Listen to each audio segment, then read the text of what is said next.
What's up, everybody? Thralls of Metal here. I am Jammin' John, bringing you yet another album review, this time from Screaming Toilet. If you guys have never been to screamingtoilet.com, please go check out screamingtoilet.com. They have video reviews and CD reviews and cool toys, and it's all pop culture referenced. Actually, they got a lot of interesting horror toys, too, that I might pick up here a little later.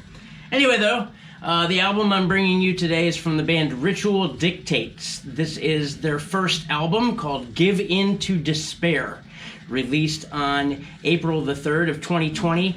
Actually, we would have done this a lot sooner, but when COVID happened, it backed up all the albums sent to us from a lot of places. So we are just now getting to it. Ritual Dictates, I apologize, but that's where we're at. These guys are from Vancouver, Canada. They formed in 2014, and again, this is their first release, so 6 years later, they release an entertaining album. This is on Art of Fact Records, but not Artifact. It's Art of Fact, all one word, so there you go.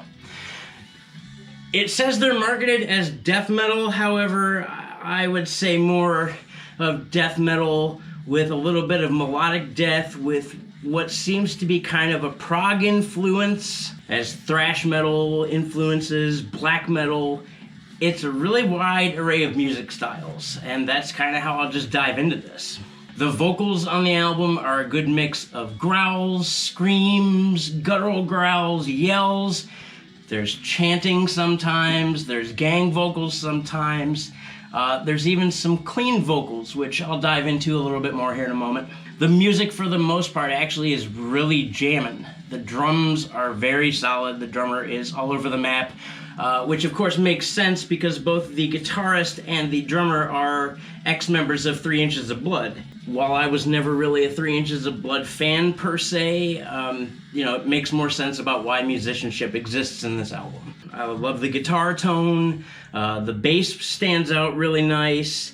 The drums, again, are technical, thrashy. You get a lot of D beats. You get a lot of blast beats. The death thrash aspect of this band actually really reminds me a lot of the band Demiricus out of Indianapolis. I don't know if you guys remember those guys. They had like 2 albums. And then their drummer, Dustin, went on to drum in Skeleton Witch. And then the groove and the melody of, say, Black Dahlia Murder, with the death growls of John Davey from Job from a Cowboy, along with the death growls from James Dorton from Black Crown Initiate, and the craziness of Voivod.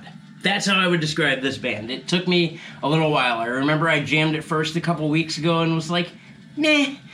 And then I jammed it today at work 2 or 3 times in a row, and I actually came out with a pretty decent conclusion. I really like this band. There are just elements of this that I don't think fit necessarily. First of all, these songs are all way too short for the amount of content that they try to squeeze into this. It's not bad by any means, it just doesn't fit, in my opinion. Now, for me personally, I think that they should have kept it all of one type of genre and not moved so much to the progressive-like elements because of the fact that these songs are shorter in nature. A good example of this would be the title track, Given to Despair, where it starts out with this really cool, thrashy kind of death groove, and then it hits 3 minutes. Keep in mind, it's only like a 5.5-minute song. It hits 3 minutes, and it goes into this kind of 70s classic rock feel. I mean, I picked up a little bit of Sabbath in there, but to be honest, I picked up Leonard Skinner, of all things. And there were little moments of, like, Zappa, but, like, it was just really poppy. And it wasn't bad. I didn't personally think it fit with that kind of intensity of, death thrash into something as abrupt as this. Like, they're both musically well done, it just doesn't fit together. There is clean singing on the album. It's okay.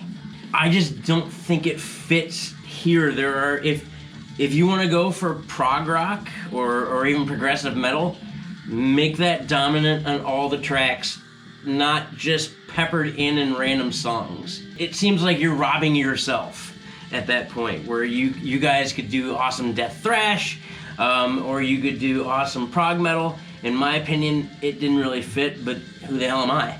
Like the 1.5-minute mark of Poisonous Proclamation. Again, this is only a 3.5-minute song. At the 1 minute and 30 mark, after again some really cool metal riffs, it hits like this poppy alternative rock jam. Like the Counting Crows and the Wallflowers, and nothing, to say bad about them, but I didn't think it was an appropriate fit. Something cool, again, that I didn't think fit, but something really cool. At the 2-minute mark at Imperium in Porta, it hits this almost maidenish section.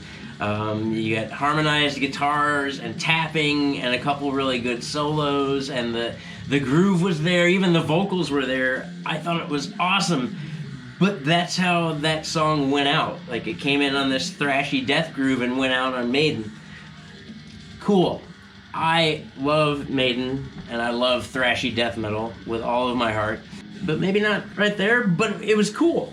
It was super cool. The song Dominance and Will is a fucking chuggy, crazy, riffy banger. As are most of the songs. If you listen to the 3 songs I mentioned as almost like a separate movement of the album, then it works.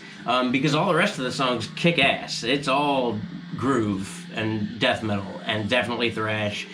The rest of this album comes out swinging. With that being said, it kind of brings me to the end of my review. Overall, I'm going to give it 3.5 stars. It came up quite a bit for me the more I listened to it.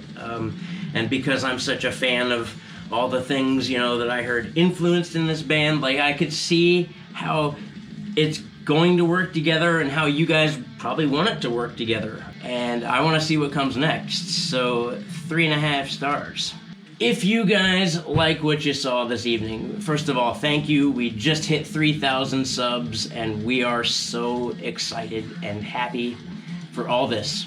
You guys need to go to screamingtoilet.com and please show those guys some love. Without Screaming Toilet, we wouldn't have these segments, and we're very thankful for all those dudes as well. Dave Parker, we love you, man. Come see us at Thralls of Metal. Hit the like button, hit the subscribe button, hit the notification bell.